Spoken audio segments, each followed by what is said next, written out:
to JAT Chat, presented by the Journal of Athletic Training, the official journal of the National Athletic Trainers Association. I'm Dr. Shelby Baez, an assistant professor in the Department of Kinesiology at Michigan State University, and I will be temporarily taking over hosting duties from Dr. Kara Radzak on JAT Chat for the next few episodes. Today, I have the pleasure of being joined by Dr. Jennifer Howard and Dr. Ashley Goodman. They are the authors of Mindfulness Matters, Use and Perception of Mindfulness Practices Among Athletic Trainers, from an upcoming issue of the Journal of Athletic Training. Dr. Howard is an associate professor in the athletic training professional program at Appalachian State University, and Dr. Goodman is a professor and the director of the athletic training program and gross anatomy laboratory at Appalachian State University. Jennifer and Ashley, thank you so much for joining me today. So starting off, what are some of the potential barriers for the use of mindfulness for athletic trainers? Well, from both self-care and patient care perspectives, some of the implementation barriers for clinicians is the age-old aspects of time limitations. I do want to get I'm going to talk about the research aspects, and then I'm going to hit the aspect of an age-old aspect of stigma. So some of the things that have the research will say time limitations. Some immediately think that they need to go to an 8-week mindfulness-based stress reduction course that costs $500. I'm not sure if they cost that much, but they do cost.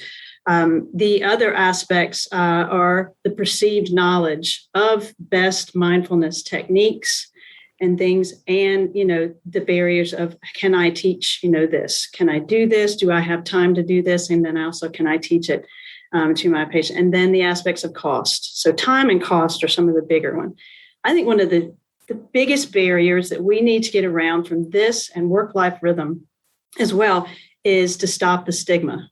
And that can be the aspect of stopping the stigma around mental health, and then some of the practices to address mental health. But for centuries, we have known about, in athletic training, about the mind-body connection. And if you look at from the aspect of stress and anxiety, and anxiety being the most common mental illness, with over 40 million adults in the U.S. just diagnosed, with that. And the American Psychological Association putting out their Stress in America survey, and how we're putting that around 2020 and the COVID, pandemic. Mm-hmm. They're sounding the alarm of, that we are facing a national mental health crisis that, could yield serious health, physical, mental, and social, consequences for years to come. And so what I think we asked to break down the stigma of what mindfulness practices are and what they are not. And we start with that mindfulness practices do not have to be this vision that I have to sit in the lotus position for 30 minutes or even 10 minutes, and I must clear my mind. That is the opposite of what it could be. So if we try to start to break down the barriers of what it is and what it, is not, I think that would start to break down a lot of the other barriers.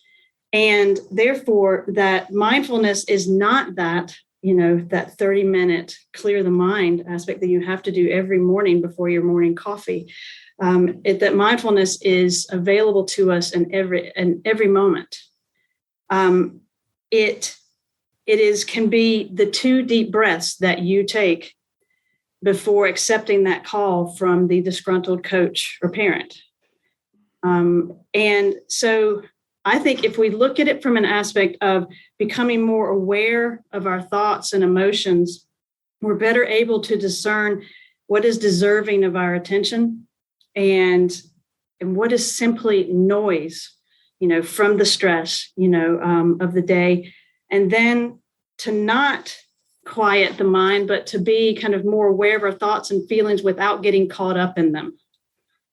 And so that not every thought and feeling that passes through is factual or important, that it may simply just be a passing reaction that we need to observe non-judgmentally, and I'll say that's one of the hardest things for me to do, but that they will pass with time if you just take 2 deep breaths in that moment. And so we talk about with our patients and things and getting out of their own head, and athletic trainers are, no different, from that aspect, but providing that awareness and breaking down that stigma can help us kind of, what can we control in life? There's not many things that we can, but our thoughts, and most of the metacognition level of it is not so much sometimes the thoughts, it's the thought about the thought, or the feeling about the feeling. I shouldn't be having these feelings, and then strap into the emotional roller coaster. And here we go. So that we can be aware and then start to control, potentially those feelings before we feel like they're controlling us. And if we talk about mindfulness from that aspect, that it doesn't have to be this long thing. It can be these brief, impactful mindfulness practical practices that we can use, 30-second or 2-minute meditations, 4-8 breathing that you inhale for 4, pause, exhale for 8, pause, and do that 3 times. Or from the aspect of doing 5, 4, 3, 2, 1 with the body sensations, 5 things you can see, and then you go down from hearing, touch, taste and smell. And taking those 30 seconds. And if you keep doing those aspects, and you can kind of start to actually, research has shown, change your brain.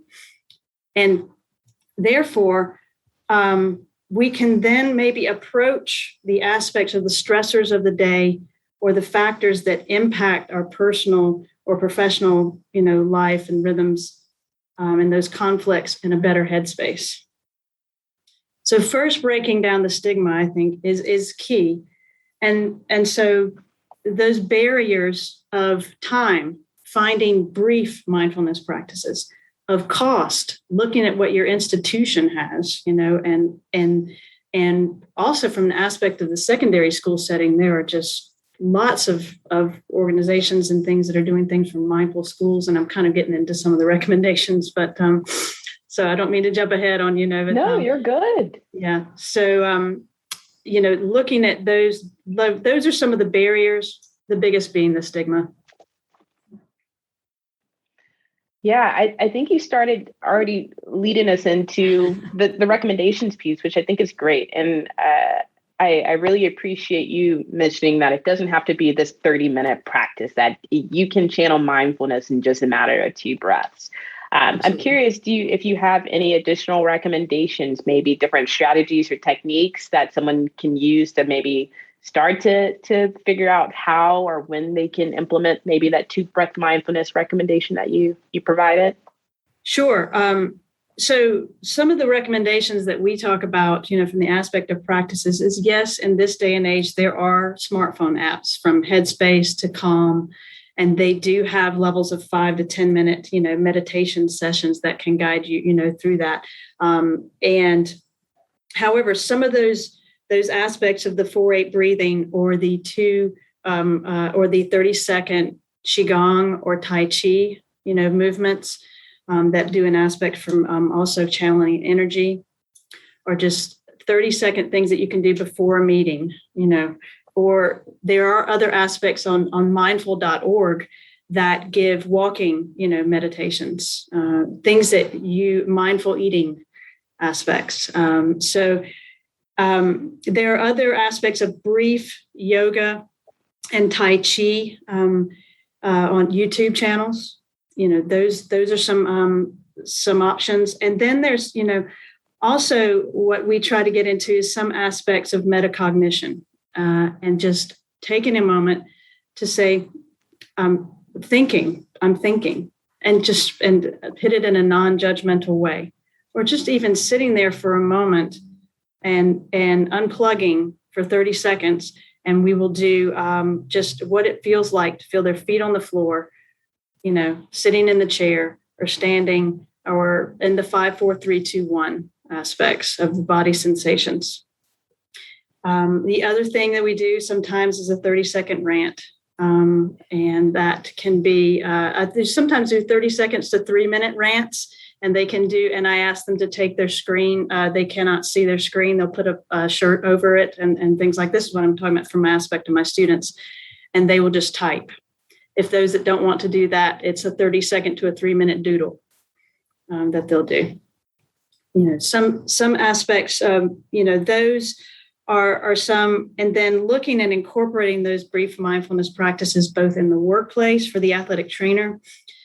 So I think some of the things that we didn't talk so much about in terms of some of the demographics, and those females, were prioritized it over males, but those that were single and without children were more likely to be practicing, mindfulness. And that makes sense. When you go home, often sometimes your life is not your own, from the aspects of children and spouse, needs and things like that. So what can we do within brief mindfulness practices within the workplace? And there are institutions that are using co-root mindfulness, like our institution, that are doing that. But what can we give the athletic trainer, while they're in the workplace?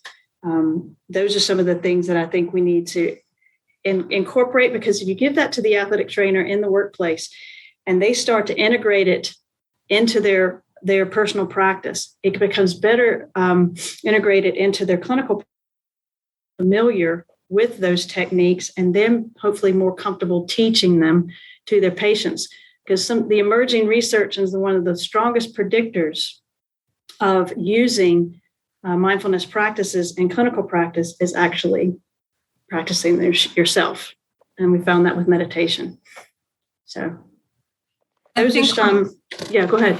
I was going to say, and I think from looking at barriers from a clinical practice standpoint, it's part of the mental health stigma and the need to change it from this doesn't need to be a reactionary thing. There's an element of prevention.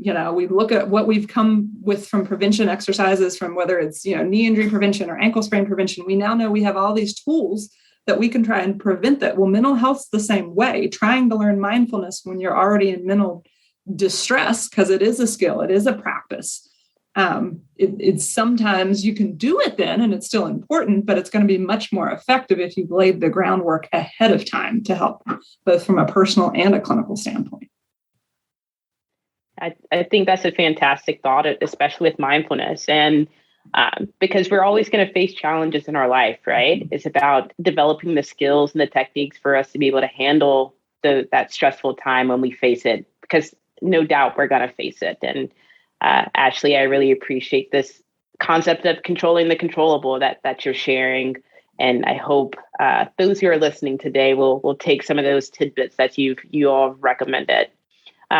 So just wanting to shift the focus just a little bit. And I think throughout the conversation, the concept of work-life balance has been integrated. But just wanting to just explicitly ask, how does mindfulness fit into this discussion on work-life balance, work-family conflict, and burnout in athletic training? Well, as we talked about from the aspect of mindfulness, having positive outcomes from the aspects of reducing stress, and anxiety and even burnout, from that aspect. Like I said, approaching some of these factors that impact work-life balance and rhythm from a better headspace, and I believe will help the athletic trainer kind of become more aware of kind of their thought process and where they're at, so that they can potentially approach the athletic director and have those difficult conversations from a better headspace of, I am undervalued and overworked and underpaid, and being able to, I like from the aspect of, stress is a kind of happens from an aspect of a threat, to a situation, and anxiety is the anticipation and then a reaction, to the stress. And if we go into those conversations and go into those aspects of how to improve our work-life balance and how to feel like we're making a difference for us and our fellow athletic trainers, if we can approach that from a better headspace, then perhaps we can actually make a better argument for ourselves. From the aspect of burnout, I talk a lot about burnout from Emily Nagoski and her sister's book, Burnout, Completing the Stress Cycle. And a lot from our students' perspective, and then from our clinicians' perspective, is if you are able to become more aware of yourself and your thoughts and the feelings from a non-judgmental perspective, but you realize I am in a freeze mode. So that reaction that you have to a threat, fight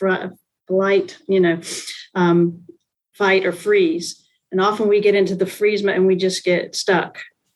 If you're able to become aware of that, I am in a freeze mode, then you're able to recognize that non-judgmentally, but use your tools as a way to complete the stress cycle, whether that's from a physical standpoint of exercise or a big old cry or laugh, But you first have to become aware that you're there, So when, and I'm going slightly off topic from the aspect about one of the things that I do with my students a lot is talking about you in this aspect of imbalance and conflict. And when you're often on the waterfall of emotions, thoughts, and feelings, and it is pounding down onto you and all of these thoughts and the feelings about the feelings and things like that. If you were to just step out, take 2 breaths, deep breaths, and step out onto the riverbank and watch those thoughts, feelings, emotions come down non-judgmentally and watch them flow down the riverbank, then you're able to maybe combat that difficult conversation with the coach, with the athletic director, with the parent, and potentially a better way and have a better outcome. So if we could, I feel like it could be a really good catalyst to address some of the aspects of work-life imbalance and, dysrhythm for an athletic trainer. I think it's a great catalyst to start from a better headspace. No, I think that is super helpful information. So this article is being featured in conjunction with others that focus on work-life balance in athletic training. Mm-hmm. Do you all have any recommendations on how we can continue to elevate this conversation on work-life balance, work-family conflict, and burnout within the athletic training community, even separate from the integration of mindfulness? Well, first, having conversations like this is a great way. And I think also, having those honest, conversations about the environment and the culture that we're in and how to break down those barriers and these cultures that we should all have our stuff together and not sweat and look like look like the duck, that, or the swan, that is beautiful and graceful in the water, yet paddling frantically, underneath. And then look, and how can we, what are some practical ways, to look at these environments that are often not conducive to implementing mindfulness practices? A lot of athletic training facilities and clinics are very busy and not one-on-one. So can we look at some aspects of having, focus group or group-based interventions and talking about mindfulness and talking about some of these things that have been in the research of how to improve, your work-life balance. This work-life balance, mental health, mindfulness practice, they aren't sexy. They are, and it's not dry needling. Not that dry needling is a bad thing, but it's but we need to, it's a very important aspect that if we don't take care of ourselves, we will not be able to take care of anyone else very well. And Dr. Howard had a great aspect of analogy of the aspect of prevention. Do you remember what we talked about the other day? Yeah, that I think part of it, like I said earlier, is thinking about it from a prevention standpoint before you're in the problem. And part of that comes from an education. And where are we talking about it? Where are we having dialogues? Are we training our students to have difficult conversations, whether it's with themselves and figuring out, okay, what's a thought, what's an emotion, what's a feeling, and what's my identity? And difficult conversations with their student athletes and their coaches and their supervisors and their physicians. And how do we model those things to better prepare them for what are real stressors they're going to have to deal with as professionals? Mm-hmm. And I would also say, one of the most important components of successful and consistent, mindfulness implementations and also self-care implementations is often educating your stakeholders and learning, from an aspect of not only what being mindful means, but then also having to set a boundary. And so I also agree with Dr. Howard that we need to make sure that we are educating our students on, yes, conflict resolution, but effective communication and how to set a boundary and how to adhere to that, to those boundaries. And then how to advocate for themselves. We talk all about being an advocate for the patient. We also need to teach our students and our clinicians how to advocate, for themselves and how to present the data. And so if you come at that from a better headspace, instead of a very anxious, state of mind, I bet you'd have a better conversation with that AD or that coach. So I also would like to put a big punch in for that our students need the hard skills. Absolutely. We have got to focus on incorporating the soft skills more into our educational programs and even offering them to our clinicians. Well, I certainly appreciate those recommendations and that conversation. And I'm glad that things like this can help to elevate that conversation. Do you all have any final thoughts for our readers and our listeners as relates to any of the topics we've discussed today? I think mine would be, give it a try. Like a bad workout is better than no workout. Some what you may feel like, or you shouldn't label it, but a short mindfulness practice, much like Dr. Goodman has talked about, is better than no mindfulness practice. And waiting for the right time to start a new habit or to implement something new clinically, we know perfection doesn't happen. So go for it. That's well said. I would agree. Well, wonderful. Well, Dr. Howard, Dr. Goodman, thank you both so much for joining me today. This article is available free of charge by the Journal of Athletic Training. So I highly recommend everyone go and download this current manuscript when it comes out in an upcoming issue. So again, thank you both so much. And we will see you all on JAT Chat the next time.